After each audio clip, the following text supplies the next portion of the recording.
ndabaramukije nongera ndabaha ikaze mu kiganiro inkingi cama gica kuri Jibere magazine ndetse no kuri Kazoza FM nkuko musanzwe mumenyereye ni ka Boss Foris mba ndije ngende uyu munsi ndi kumwe kandi na yera hejuru. Ikiyago cy'uno munsi tuje kuyago kintu kijanye na boîte à suggestion mu rurimi rw'igifaransa muga mu kirundi ni uruhara rw'udusandugu ko gushikirizamwo ivyiyumviro. Yera turi muri zone igenda nicaye ikintu ca kuryohera igihe bashika hano Muri zone igenda commune Mugongomanga.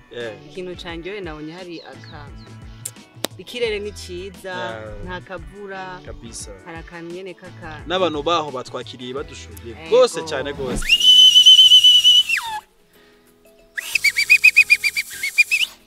Hano bishaza biduga wembaza no zurwamo twigire harageze zantumye ko zantumye ko amagambure y'inka ngwa kana kinka karashonje erega ikibabaje umwungere kimutura mu ntara tabaye basha je umwe kuri mu ruzubu hore busasi biganza kwijuru mariza namaza zikanda abamarira kuzura amasoba nkavyuka nazijana mu barima ntibamare bamwe baziciriza nyina kikayira musa uko bazicirije nyina amwungere waburanze nkaburagira tambuka twigire bitamo bitamiza amazi inkoro n'umukondo rwakana rw'amakombi nkaziriwe kwicura miyaga yoho icomi nka conja nabara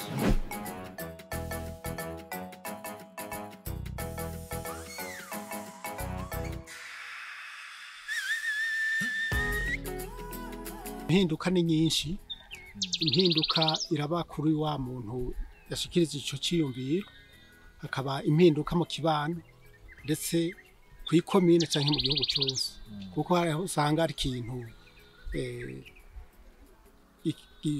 giteza imbere umuntu canke kigateza imbere ikomine canke igihugu. Nizahe nyungu ziri muri utwo dusandugu? Inyungu ziri muri utwo dusandugu nazo nyene ni nyinshi. Icambere nambere cyo vyorohera abene gihugu ingene bashikiriza iciyumviro. Hariho iciyumviro umuntu ashobora gutinya gushikiriza mugabo biciyemo gasandugu akagishikiriza kandi ugaca usanga naco nyene kirafise akamaro ku gihugu no mu iyo komine.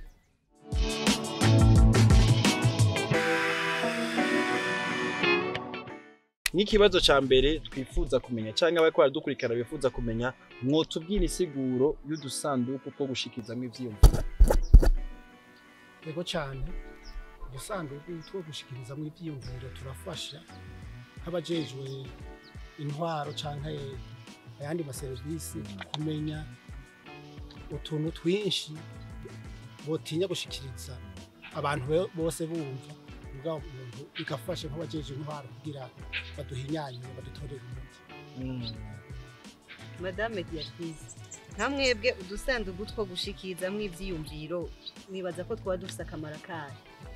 Udusandugu two gushikirizamwo ivyiyumviro dufise akamaro kanini kuko turatuma dukebura.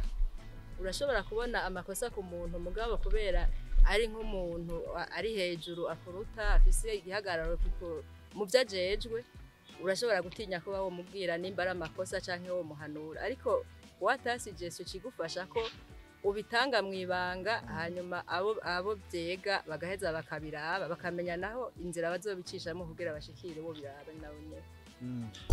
Utwo dusandugu twoba turi mu micungaranyo yanyu turi hehe turakora?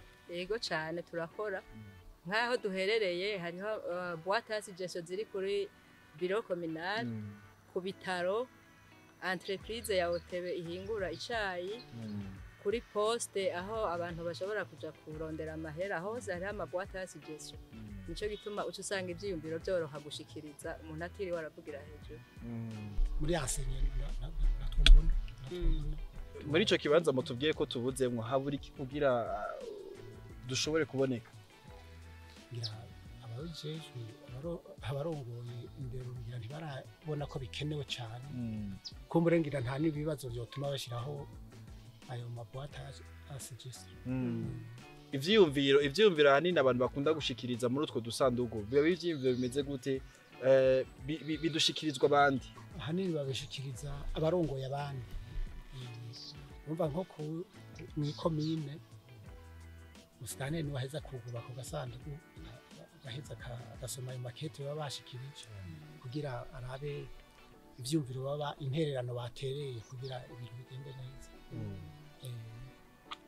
Ahandi naho nko ku bitaro usanga hari abarongoye ibitaro nibo baca baheza bakagira bagasoma ayo makete baba banditse. Nakahe gahaze mubona kari mu hariho benshi no kuvuga yuko turashobora kuba tudakoreshwa na benshi. Bibaza ko ari impamvu tudakoreshwa na benshi ari iyahe kugwaruka n'abakenyezi.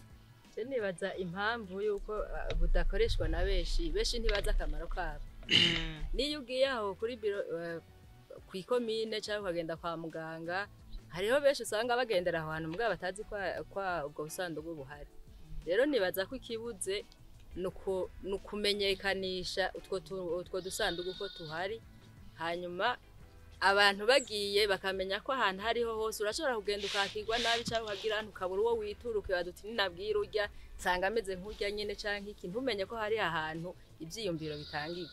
Rero nukutamenya ubundi ho nta muntu ababuze iciyumviro niyo ataco wagaye ahantu uraronka ico ushima ukacotuma ubivuze bihinga uva babikoze abo bakora neza bakabandanya batera imbere.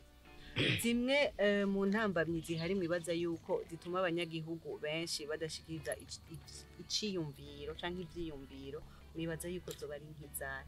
Isanzwe intambamyi ntizobura nkuko mwabivuze. Intambamyi ya mbere niyo kutamenya kwandika.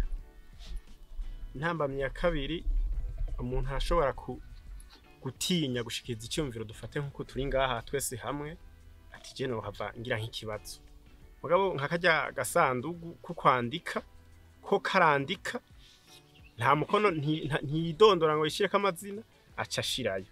Ico ni icyumviro ca mbere cyo gushikiriza bitamugora. Mugabo avuze ngo nk'abo batazi kwandika ngo bagira inama ashaka kuvuga guserura icyumviro ciwe ntagishikirize cyose ikiri ku mutima.